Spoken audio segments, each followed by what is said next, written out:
mixed with many sections of society. So what, in a sense, I present to you is a accumulation of our collective experiences. And if I were to pick them, probably the one which I would start off with is how much today the world, especially the global south, perceives India as a development partner, as a credible, effective development partner with delivery on the ground. And I'm just reminded of my last visit. I came back yesterday morning from Namibia. And I inaugurated formally a center of excellence in IT, which has been functioning there for about a year and a half. And the impact on the Technology University of Namibia by our giving a Param supercomputer, having trainers out there, working with them, developing cybersecurity skills, developing entrepreneurial skills, promoting research. I cannot describe to you the excitement in the university. Or I look at the trip before that, a very different place and a very different subject. I was in Guyana, and it so happened at that time we were delivering for the first time ever a ferry. A first time ever a ferry that far away to the continent, to the southern, to the western hemisphere, that too in the south. And the ferry had a transformational message for the Guyanese, because it made suddenly the islands and even the coastline far more accessible. So actually you had the entire Guyanese cabinet, the previous president, everybody really turned out, because for them it was such a big event. A little bit before that I was in Mozambique, I was urged to take a ride on a train which we had supplied. It wasn't just a train. We actually made possible the beginnings of a suburban rail system in Maputo, which would decongest that city, because the kind of trains and the price points and the quality that we did, that actually had a really a very big impact on the planning. I could give you many more examples. In Kenya, there's a textile factory which was closed down, which we helped to revive.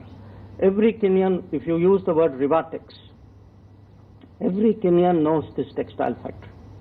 Or indeed, go to Mauritius, they are enormously proud of this Metro Express, which was built by an Indian company based on development support. And it isn't just my experience. I mean, my colleagues would vouch for something similar happening with them. Dr. Ranjan was telling me about a cardamom seed center which he had seen in Laos. Or Muralidharanji was talking about entrepreneurship development centers which he saw in Djibouti and I think in Rwanda. Am I correct? So wherever you go today, and I want you to understand today how big our development footprint is. It is today extending across 78 nations, and we have done more than 600 major projects. But most of all, the impact is actually in our own neighborhood. That if you look, we've just had the visit of Nepal's Prime Minister, again, there was a stock taking of, and frankly, satisfaction at a lot of what has been achieved, a lot of new projects which are coming on stream. But if you look at the neighborhood at South Asia, in the last 9 years, whether it is power transmission, power generation, whether it is diesel supply, fuel supply, whether it is bridges, roads, railways, ICPs, actually the region is changing, very in the case of Maldives. So the first point I want to make to you is a large part of the world today sees us as a development partner, not just as a development partner, a development partner who lives up to what Prime Minister enunciated as the Kampala principles, which is we do with our partners what is their priority. So it is, one part of it is the credibility, one part of it is also what is it we are doing. It is something which is important for them. They have determined what it is, or we have mutually determined what it is. And that, I think, today has very significantly enhanced our standing. The second image of India today is of an economic collaborator. An economic collaborator not just with the developing South, but with the global economy. And you can see that in terms of the FDI flows, in terms of the increased exports, in terms of actually this very important conversation taking place in the world today about trusted collaboration.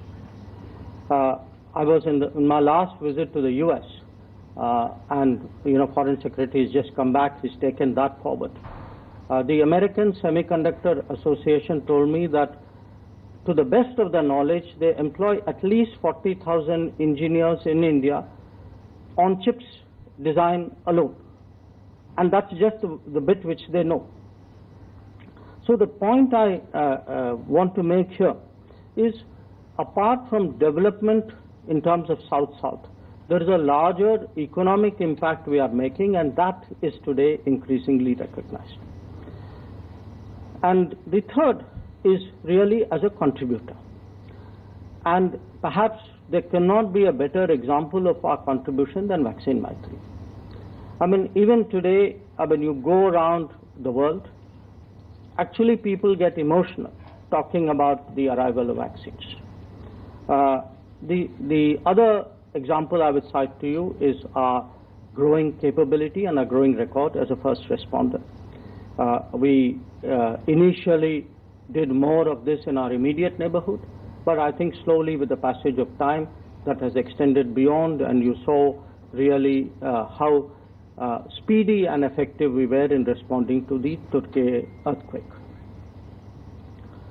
Now, apart from these, I could cite to you the examples of the International Solar Alliance or the Coalition for Disaster Resilient Infrastructure as examples where we have contributed.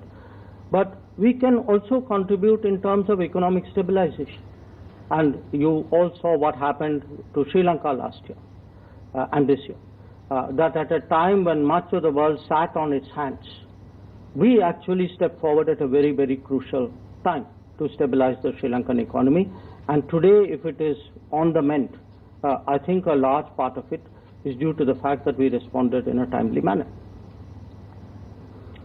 Now, beyond that, I've spoken about the development economic side, the contributions we make. We also bring value. And because we bring value, there is a lot of interest today in partnering with India or getting India to join an organization. So if you look at the last 9 years, you've had the Quad, you had the I2U2, you had the Shanghai, our membership of the Shanghai Cooperation Organization.